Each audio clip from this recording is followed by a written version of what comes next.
Okey, okey, okey. Okey, alhamdulillah. Uh, saya nak ambil masa sikit untuk buat review dulu kepada semua sekali.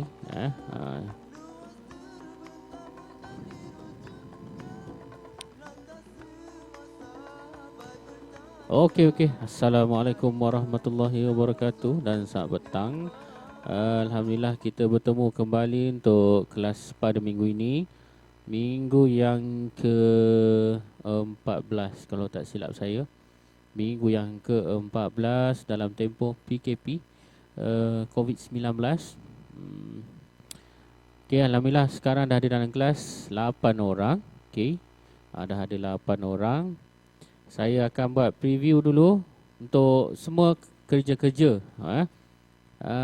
Memandangkan anda akan mula balik ke asrama pada hari Selasa minggu hadapan. Okey, Selasa minggu hadapan.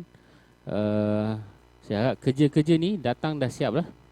Kalau tak sempat hantar di assignment classroom pun, anda bawa thumb drive yang dah ada bahan atau anda bawa balik buku yang dah siap dengan semua aktiviti yang saya telah beri sepanjang pembelajaran secara online. Okey.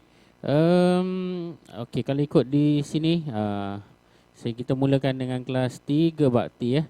Okey, 3 bakti. Okey, saya tak tahu pelajar ni ada di sini atau tidak. Saya pun takkan check lah dia ada ke tak ada. Saya nak buat review saja supaya masing-masing tahu masing-masing tahu apa yang kerja-kerja yang saya telah bagi ya. Okey, kalau lihat di sini ada 1 2 3 4 5 6. 6 aktiviti, 6 tugasan yang saya telah beri sepanjang tempoh dan saya memang berehat betul semasa bulan puasa. Memang saya tak ada bagi apa-apa. Tidak ada kelas, tidak ada kerja pun. Sebab yang terakhir saya bagi adalah pada 26 April. 26 April, okey.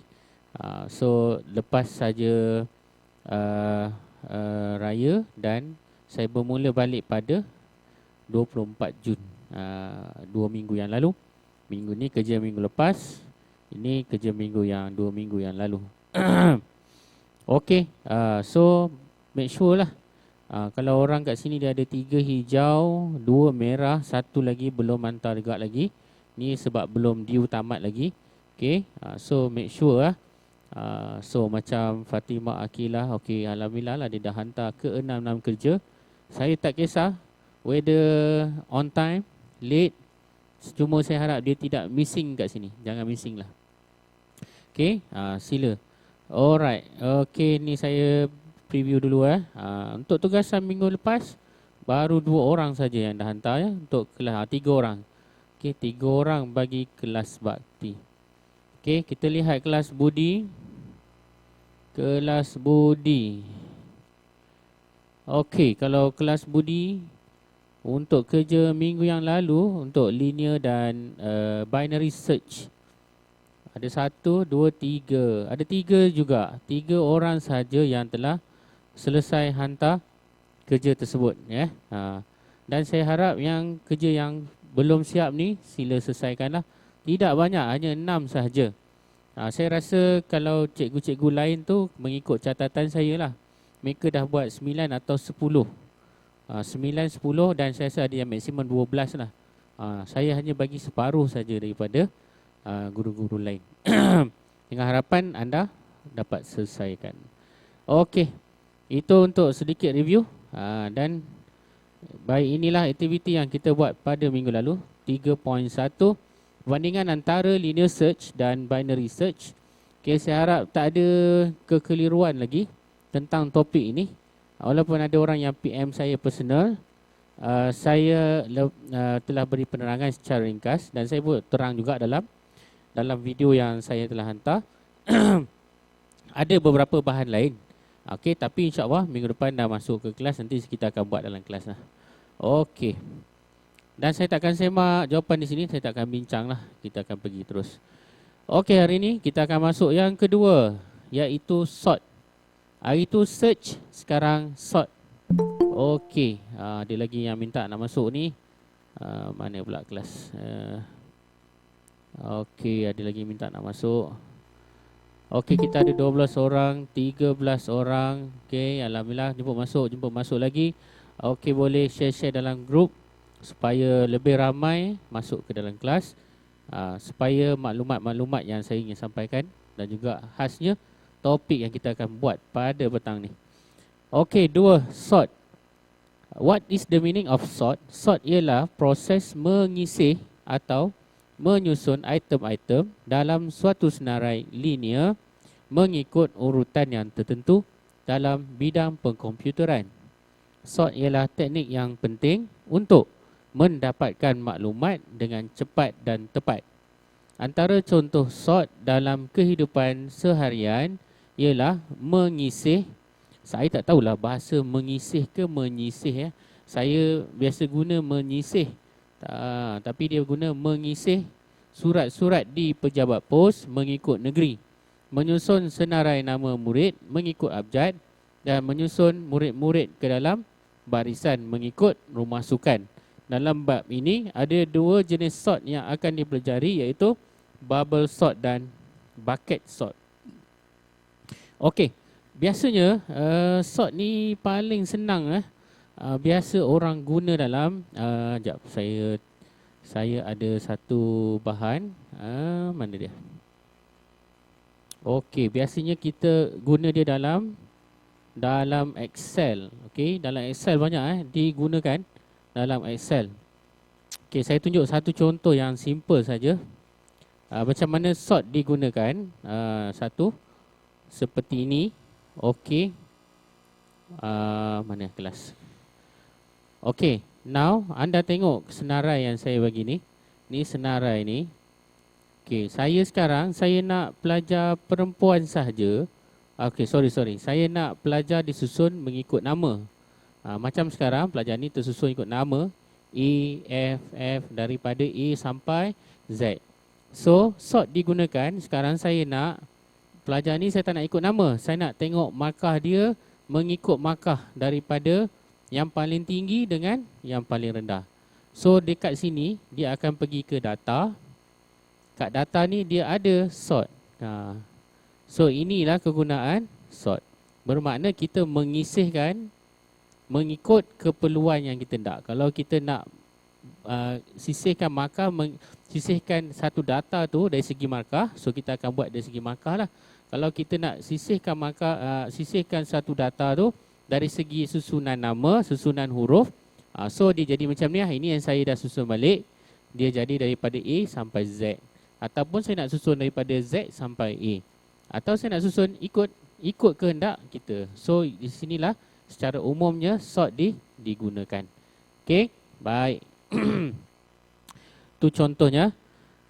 Baik, apa itu bubble sort? Bubble sort ialah satu teknik pengisihan yang mudah untuk mengisih item-item dalam senarai mengikut urutan menaik atau menurun. Macam saya cakap tadi, sama ada dia increase or decrease. Okey, sama ada dia menaik atau menurun. Teknik sisihan ini bermula dengan membandingkan 2 item pertama dalam senarai bagi isihan yang melibatkan urutan menaik. Item pertama dengan item kedua akan bertukar tempat jika nilai item pertama lebih besar daripada nilai item kedua. Bagi isihan yang melibatkan urutan menurun, item pertama, siapa lagi? Ada lagi.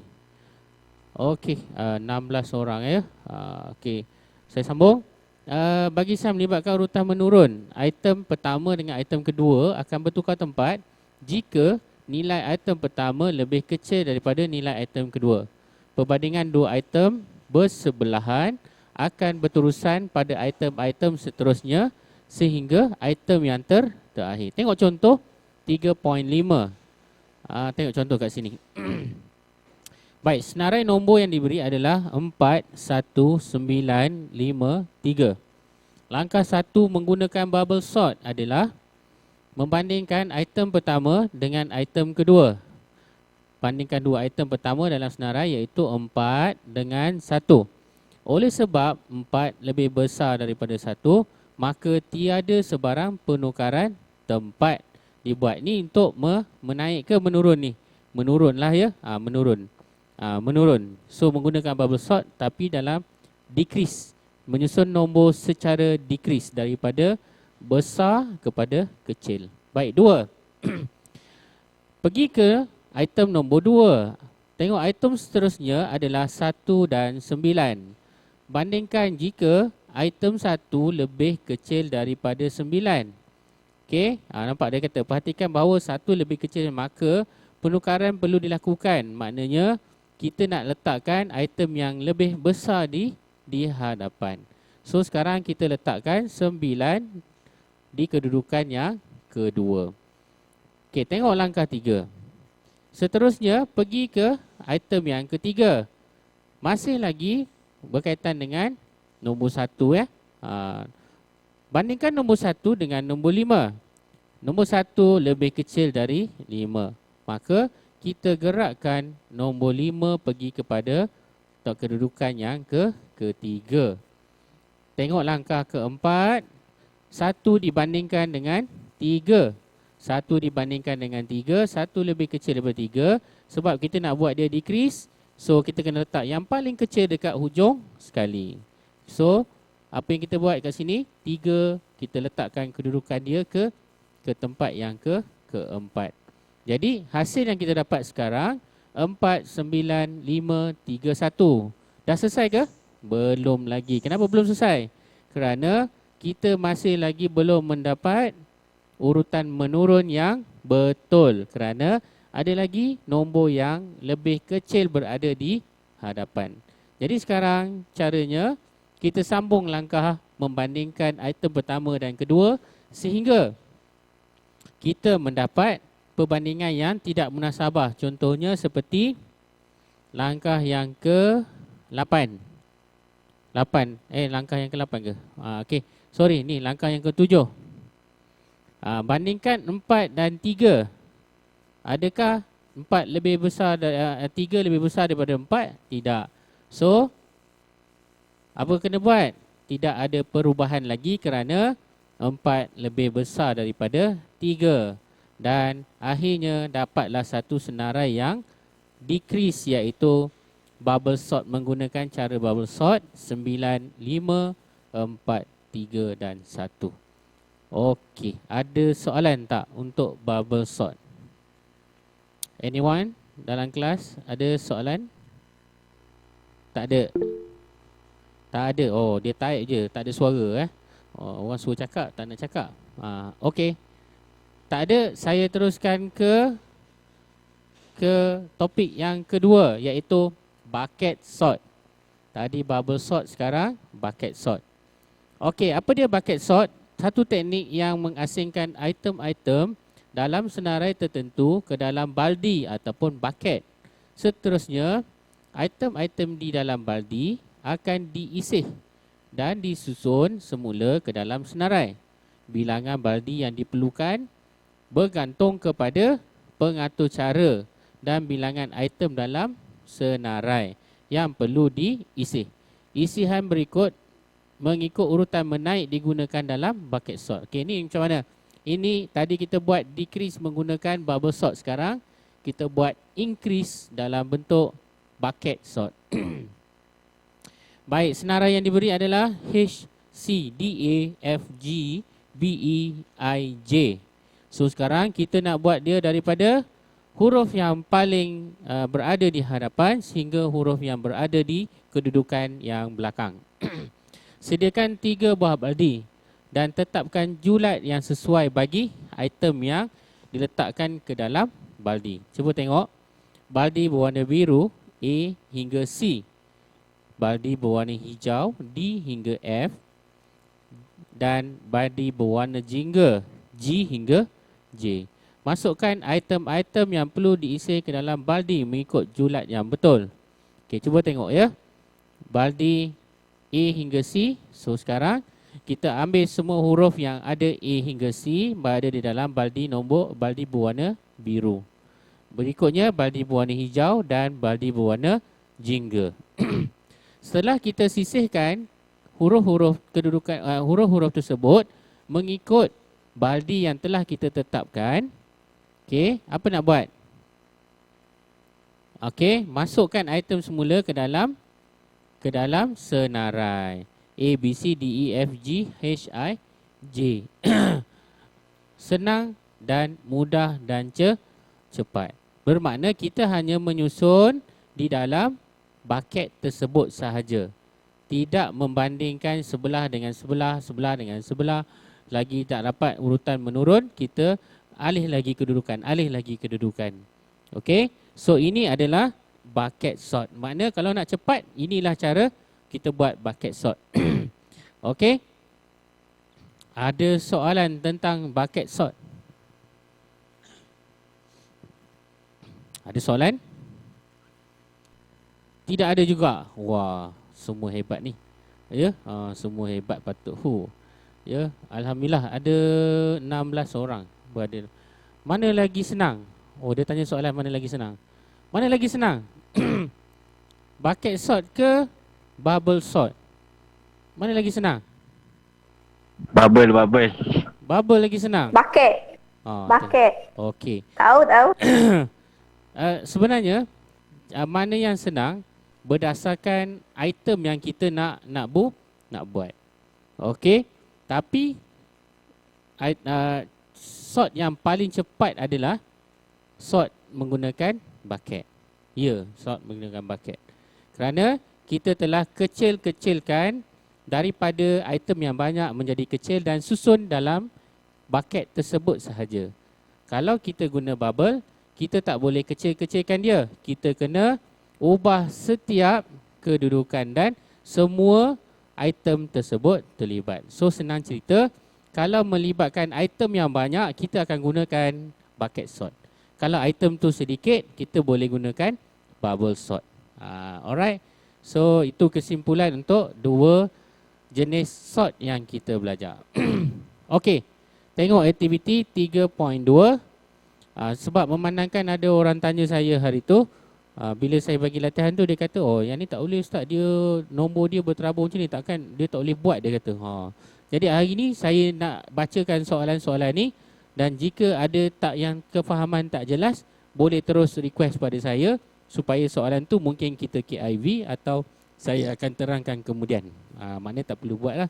Tapi sebab saya rasa yang aktiviti 3.1 tu memang boleh buat dan saya pun dah buat, jadi sepatutnya tak ada isu yang kata tak boleh buat. Okey. Okey, tahu soalan nombor 1.